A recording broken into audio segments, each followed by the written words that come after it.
You found a great deal on a used camera, but it has a lot of shutter actuations on it. Should you be worried? Let's talk about it on today's episode of Ask David Bergman. Hey there everybody, welcome back. Here I am, as always, answering your photography questions right here on Adorama TV. Today's question comes from Joe F, and he wants to know, I purchased a used camera and I'm wondering about the shutter actuation count. The camera seems fine, but how many actuations is too many before I should be concerned? Well, thanks for sending that in, Joe. It's a great question because the number of shutter actuations is something that should be disclosed to anyone buying a used camera. Knowing the number of actuations is kind of like knowing the mileage on a used car. It's a piece of information to consider before you go ahead and make that purchase. But what are we really talking about here, and how important is it? Well, for cameras that have a mechanical shutter, every time you take a picture, the shutter curtain moves up and down to let light hit the sensor and create the exposure for your photo. Every time that happens, it's counted as one actuation. So the shutter count is simply the total number of times that mechanical shutter is fired since the camera was new. Now the shutter curtain moves incredibly fast and sometimes as much as 10 to 15 times a second. It's kind of a violent process in there, and the more it happens, the more it starts to wear down. The shutter count gives you an idea of how hard a used camera has been worked over time. Now, it is important to understand that the actuation count only applies to the mechanical shutter. Most modern cameras also have an electronic shutter option, which doesn't use the physical curtain at all. Instead, the sensor itself is turned on and off electronically to create your exposure. There are no moving parts, so there's no wear and tear and no addition to your shutter count. And there are some cameras today that are electronic only and don't even have a mechanical shutter at all. Most of those are going to be your entry-level models, but even the top-of-the-line Nikon Z8 and Z9 have eliminated the mechanical shutter entirely and rely only on an electronic shutter. For those cameras, this whole actuation conversation is basically irrelevant. Now, I can't think of any Canon bodies today that are electronic only, and despite the extra wear and tear, I still prefer to shoot fully mechanical because there are a few downsides to shooting electronic, like rolling shutter and increased banding. Those definitely affect me as a concert photographer.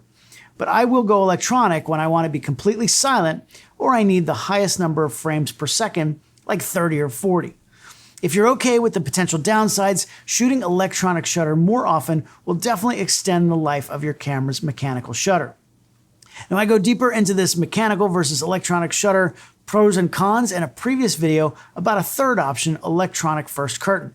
I'll put a link to that in the description below so you can check that out after you watch this, of course. So now that we know what a shutter actuation is, how do you actually find out how many a camera has?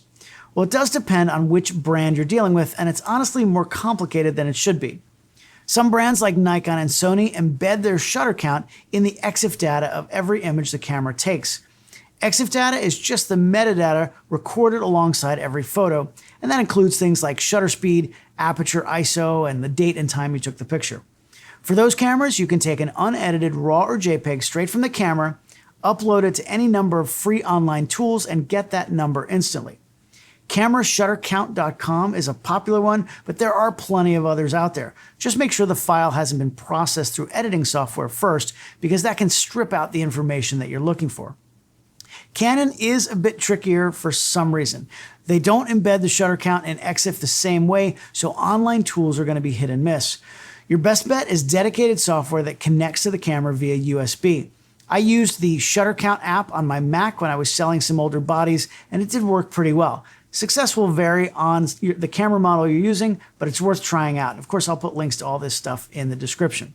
Now, some other brands have the count buried in hidden service menus inside the camera itself, which is going to require a specific sequence of button presses to access. My suggestion, just search for your specific camera model alongside with the words shutter count, and you'll find the right method for your camera. Hey, quick sidebar, if you've got a photography question you want me to answer, you know what to do. Just go to askdavidbergman.com and submit it right there on the site. If you want to keep up with everything I'm doing, thedavidbergman.com has links to my socials, my free email list, and a ton of educational videos, and also a few discount and affiliate links. And if you're enjoying this video, please hit that like button, subscribe to Adorama's YouTube channel, and tap that bell icon for notifications. It really helps us to keep making free photography content for you every single week here on Adorama TV. So, how many actuations is actually too many?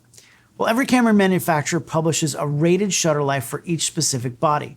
That's the number of actuations the mechanical shutter is engineered to handle before there's a reasonable chance that it might fail. It's kind of like the estimated mileage on a set of tires. It's not a guarantee that they're going to blow out at exactly that number, but it's going to give you an idea of how far you can push it on that set. And just like tires, more expensive ones tend to last longer. Entry-level cameras typically carry ratings around 100,000 actuations. Mid-range bodies might be 200 to 300,000, and top-of-the-line professional bodies like the Canon R1 and R5 Mark II, those are rated up to 500,000 actuations.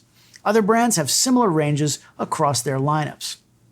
So back to Joe's question, at what point should you get concerned when you're buying a used camera? Or what about your own gear as it starts to get up in age? Should you be worried? Well, if your actuation count is less than half of the rated spec for the camera, then I'd say it's a non-issue, don't worry about it. But as you start getting closer to the manufacturer's rating, then the price of the camera should start to go down as you get closer to the end of life on that shutter. Now, I've had a lot of cameras in my day and I've taken millions of photos.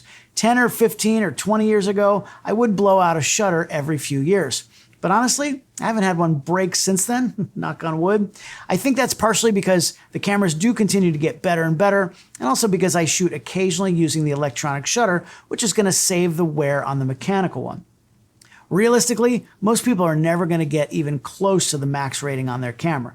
Plus, if you do wind up breaking a shutter and you want to hold on to that camera, you can always send it to the manufacturer to be repaired.